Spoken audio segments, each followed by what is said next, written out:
Good morning my dear brothers and sisters in Christ. యేసుక్రీస్తు వారి శుభనామంలో ఈ ఉదయకాల సమయంలో వాగ్దాన సందేశాన్ని వీక్షించడానికి వచ్చిన మీ అందరికీ హృదయపూర్వకంగా శుభాలు ప్రకటిస్తున్నాను. బాగున్నారు? మీరంతా క్షేమంగా ఉన్నారు కదా? మీరు మీ కుటుంబం దేవునిలో ఎదగాలని, దేవునిలో ఫలించాలని, ఆత్మలో మీరందరూ వర్ధిల్లాలని ప్రతిరోజు మీకోసం బలంగా ప్రార్థన చేస్తున్నాం. నేనును నా ఇంటి వారును యెహోవాను సేవించెదము అని యెహోషువ అన్నట్టుగా మనందరం కూడా దేవుని సేవించువారంగా, కుటుంబాలతో దేవుణ్ణి సన్నుతించువారంగా ఉండాలని ప్రభువు ఆశిస్తున్నారు. దేవుని కృప మన పట్ల అత్యధికంగా క్రమరించబడుతుంది.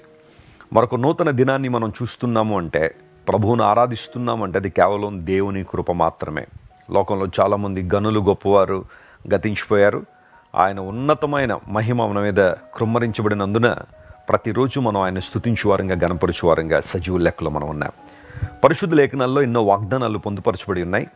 వాగ్దానాలన్నీ కూడా క్రీస్తు ప్రభులో అవును అన్నట్టుగానే ఉన్నాయని పౌలు భక్తుడు రాశాడు. వాగ్దానాలను యేసుక్రీస్తు ప్రభు నామంలో మనం క్లెయిమ్ చేసినప్పుడు ఖచ్చితంగా వాటి నెరవేర్పును మన జీవితాల్లో చూడగలం. ఈరోజు వాగ్దానం కోసం కనిపెడుతున్నారు కదా? పరిశుద్ధ గ్రంథం తెరిచి 53వ కీర్తన 6వ వచనాన్ని చదువుకుందాం. Psalm 53 and verse 6. సియోనులో నుండి ఇశ్రాయేలునకు రక్షణ కలుగునుగాక. దేవుడు చెరలోనున్న తన ప్రజలను రప్పించినప్పుడు యాకోబు హర్షించును, ఇశ్రాయేలు సంతోషించును.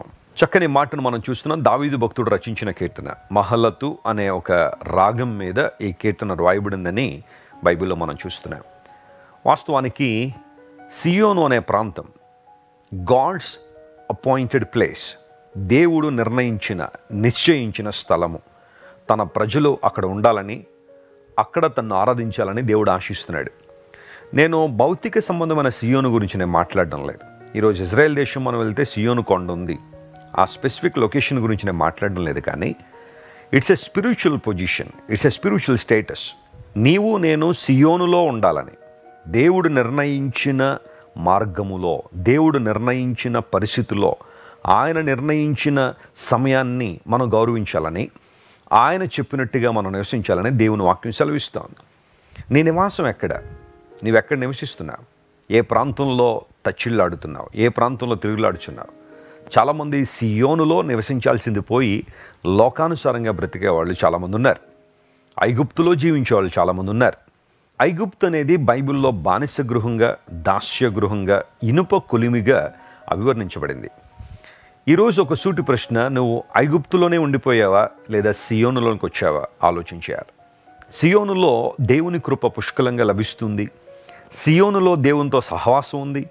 సియోనులో దైవిక అనుభవాలతో నింపబడే పరిస్థితులు ఉన్నాయి. ఇవన్నీ కాదని ఐగుప్తులో ఉంటావా లేదా ఐగుప్తును విడిచిపెట్టి సియోనుకు వస్తావా? నిర్ణయం నీదే. దేవుడు సియోనులో నుండి తన ప్రజలను రక్షిస్తారు. చక్కని వాగ్దానం అది. ఆయన చెరలో నుండి తన ప్రజలు రప్పించినప్పుడు. ప్రియులారా గమనించండి, బైబిల్ గ్రంథాన్ని క్షుణ్ణంగా మనం చదివితే సియోను కొన్ని చోట్ల పరిశుద్ధ పర్వతముగా, సిటీ ఆఫ్ హోలీనెస్ లేదా హిల్ ఆఫ్ హోలీనెస్గా అభివర్ణించబడింది. పరిశుద్ధమైన స్థలం. కొన్ని చోట్ల సిటీ ఆఫ్ రెఫ్యూజ్, ఆశ్రయ పట్టణంగా సియోను అభివర్ణించబడింది. అంటే దేవుడు మనందరినీ కూడా పరిశుద్ధులంగా ఉండాలని, ఆయన్ను ఆశ్రయించు వారంగా ఉండాలనే దేవుడు ఆశిస్తున్నాడు. దేవుడు మన నుండి ఏం కోరుకుంటున్నాడు, ఏం ఆశిస్తున్నారు అంటే, నీవు నేను పరిశుద్ధతలో ఎదగాలని. హృదయ శుద్ధి గలవారు ధన్యులు, వారు దేవుణ్ణి చూస్తారు. Blessed are the pure in heart, for they will see God. What a wonderful word it is. Yesu ప్రభు వారు కొండ మీద ప్రసంగంలో ధన్యతలు బోధిస్తూ ఆ ధన్యతల్లో చెప్పిన మాట ఇది. హృదయ శుద్ధి గలవారు ధన్యులు. అది గొప్ప ధన్యత.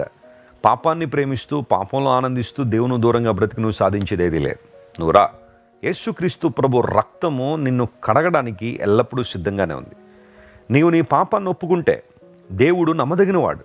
ఆయన నీతిమంతుడు గనుక ప్రతి దుర్నీతి నుండి ఆయన నిన్ను విడిపించి నిన్ను పవిత్రుడిగా చేయాలనే దేవుడు ఆశిస్తున్నాడు.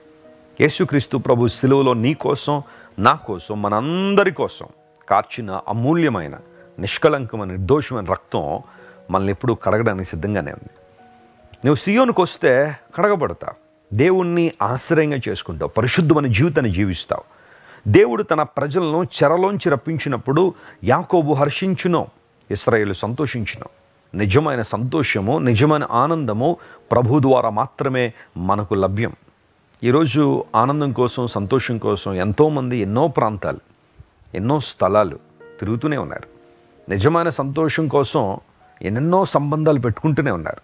స్నేహితులను చేసుకోవడం, కొత్త స్నేహితులు కావాలనుకోవడం, కొత్త స్నేహితులను కోరుకోవడం, కొత్త బంధాలు పెట్టుకోవడం, లోకానుసారంగా ఎన్నెన్నో సంపాదించాలనే ఆతురత, తాపత్రయం, కుతూహలం చాలామందిలో పెరిగిపోతుంది. కారణం ఆనందంగా ఉండాలి, సంతోషంగా ఉండాలి.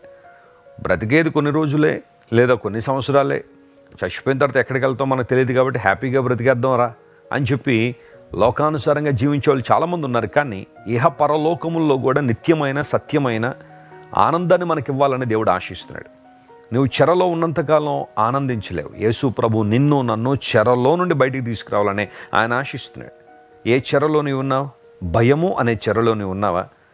దేవుని మహిమపరచకపోవడం అనే చెరలో నీవు ఉన్నావా? లోక సంబంధమైన అనుభవాలు అనే చెరలో బందీగా అయిపోయావా? లేదా లోక సంబంధమైన స్నేహాలు అనే చెరలో ఉండిపోయావా? దుర్వ్యసనాలు, అవలక్షణాలు నిన్ను బందీగా మార్చేశాయా? రా, యేసుక్రీస్తు ప్రభువారు నీకు సహాయం చేస్తున్నారు. పరిశుద్ధాత్మ దేవుని యొక్క బలము, ఆయన అభిషేకము నిన్ను విడుదల చేస్తూ ఆయన వైపు చూడగలవా? ఈ వాగ్దానం ఎంత గొప్పది. సియోన్లో దేవుడు వారిని రక్షిస్తున్నాడు. ఈరోజు నీకు రక్షణ ఇచ్చే దేవుడు ఆయన, నీకు సంతోషాన్ని ఇచ్చే దేవుడు, నీకు సమాధానాన్ని ఇచ్చే దేవుడు, అన్నిటికన్నా ప్రాముఖ్యంగా నిన్ను చెరలో నుండి విడుదల చేసే దేవుడు ఆయన. నువ్వు చెరలో ఉండిపోవడం దేవునికి ఇష్టం కాదు. నువ్వు బందీగా బ్రతకడం దేవునికి ఇష్టం కాదు. నువ్వు విడుదల పొందాలని దేవుడు ఆశిస్తున్నాడు. అందుకోసమే ప్రభువుని యేసుక్రీస్తు వారి లోకానికి వచ్చారు. ఈరోజు వాగ్దానాన్ని క్లెయిమ్ చేయండి, ప్రభువును స్తుతించండి, ఆరాధించండి, ఆయన వైపు చూడండి. గొప్ప కార్యాలు, అద్భుత కార్యాలు మీ జీవితంలో జరగాలని నేను కూడా మీకోసం ప్రార్థన చేస్తాను. ప్రేమగల తండ్రి, వాగ్దానాన్ని బట్టి నేను స్తుతిస్తూ ఉన్నాము.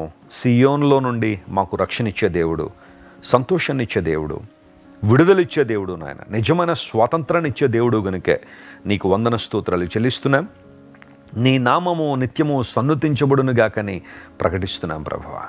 ఈరోజు మా ప్రియులు ఎంతమంది అయితే ఈ వాగ్దాన సందేశాన్ని వీక్షిస్తున్నారో వారందరినీ మీరు ముట్టండి, నీ ఆత్మచేత బలపరచండి. పరిశుద్ధాత్మదేవ, ప్రతి ఒక్కరిని మీరు బలపరిచి నీలో ఆనందించువారుగా, నీలో సంతోషించువారుగా ప్రతి ఒక్కరిని మీరు నిలబెట్టండి. నువ్వు మంచి దేవుడు గనుక నీకు స్తోత్రాలు చెల్లిస్తూ యేసుక్రీస్తు ప్రభువారి అత్యున్నతమైన నామం పేరట అడిగి వేడుకొనిచున్నాం తండ్రి. Amen, amen. God bless you dear friends. Have a wonderful day. మీరు ఇంతవరకు విన్న దైవ సందేశం మరియు దేవుని సేవకులు చేసిన ప్రార్థన మీకు ఆశీర్వాదకరముగా ఉన్నదని విశ్వసించుచున్నాము. ఈ సందేశాన్ని మీ స్నేహితులకు, బంధువులకు షేర్ చేయండి. మీకు ఏదైనా ప్రార్థన అవసరత ఉన్నచో మా ఫోన్ నంబర్లకు కాల్ చేయండి. దేవుడు మిమ్మల్ని ప్రేరేపిస్తే విశ్వాసంతో సాగుచున్న ఈ పరిచర్యను ప్రోత్సహించండి. మరిన్ని వర్తమానాలు, పాటలు వినుటకు జాన్ వెస్లీ మినిస్ట్రీస్ అను మా యూట్యూబ్ ఛానల్ను సబ్స్క్రైబ్ చేసుకొనండి. ప్రభువైన యేసుక్రీస్తు కృప మీకు తోడైండును గాక.